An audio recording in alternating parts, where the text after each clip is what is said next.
My name's Kirby, and I go to Grand Valley State University. I'm a junior there, and I'm studying advertising and public relations, and I'm type 1 diabetic. So I was diagnosed when I was 10 years old, so I've had it for 11 years now.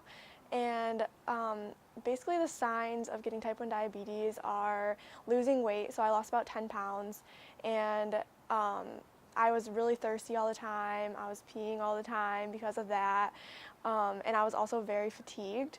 So my parents kind of noticed some signs and they thought it was weird, but since I was 10 years old, I didn't really think anything of it. So they took me to the doctor, and after doing some tests on me, they immediately rushed me down to Grand Rapids, down to the Spectrum Hospital. And from there, I went through a 24-hour basically training of how to manage type 1 diabetes and what all I would have to do. There's a lot that goes into managing it. So first of all, you have to check your blood sugar all the time, and that means that you have to do finger pricks to draw blood out of your finger, and then test it, see what number it's at, and if it's in good range, then you just try to keep it in that range. If it's not, then you would either take insulin or you would eat carbs to bring it up or down, whichever way that you want it to go.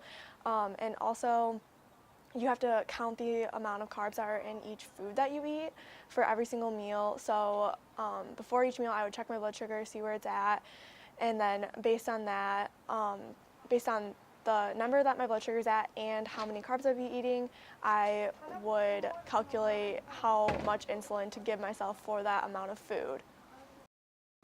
Type 1 diabetes is an autoimmune disorder, and it usually happens in a person's childhood.